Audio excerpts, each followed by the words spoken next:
Hello and welcome. I'm Scott Schneider, film designer, and this is Rhino's Tip of the Horn. In any industry, time is a factor, and the film industry is no exception to that rule. One of the things I try to do in Rhino is always find a quicker, faster, or more efficient way to get something done. Now, in generating complicated surfaces such as this one, it's always necessary to evaluate your surfaces, to figure out how your blends are moving from surface to surface. And the tools that you use for that are built into Rhino, such as the Analyze tool for Surface, Environment Map, or Zebra. And these are great because you can select them and it'll tell you what your different surfaces are doing. You can change the options and how you want this thing to read. And you can also adjust your mesh settings from clicking inside this window. And this is great. I'm not saying that you shouldn't do this. This is absolutely an important step when trying to create these surfaces.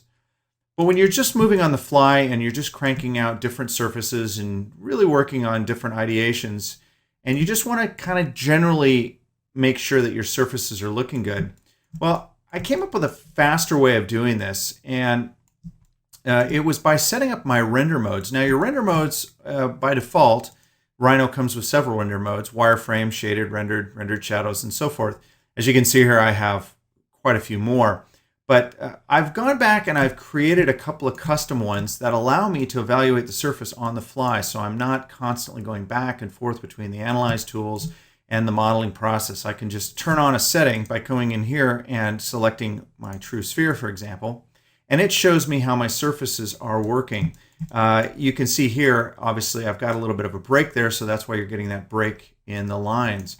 But you can see down here, these are moving along pretty good. Now, one thing to note on this is the render mesh settings right now are set to the lowest setting for Rhino. And I typically leave them there generally when I'm just modeling. When I really want to evaluate a surface, I'll go back and I'll tweak those a little bit. So keep in mind that when you use this method, that some of your mesh settings are not going to look as ideal, but they're still going to give you a good sense of what's going on.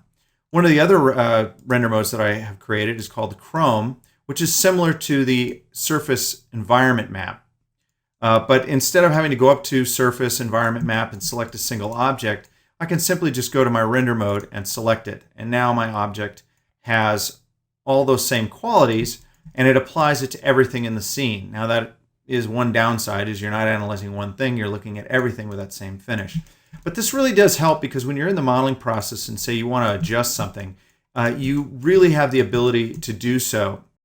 One of the reasons to have this render mode is I can go in and turn on my points. And what's really great about this is I can select these points, and still in this render mode, I'm not having to run another command. I can start moving my surfaces. And I can see what's going on here. I can see how everything's changing, how the reflections are playing off there. And again, you're going to get different feedback depending on your render mesh. So you can see here it's not quite looking as well as I'd like it because of the render mesh. So if I want to change that, I can simply go into my options, and I can go into my mesh settings, and you see here I've got it set to jagged and faster. I can set that to smooth. I can hit preview, and it will update the mesh, and it's gotten a little bit better there. I'm going to leave it at smooth and slower for right now, and you can kind of see there it's improved it. But this allows me to, on the fly, see what's going on here with my surfaces.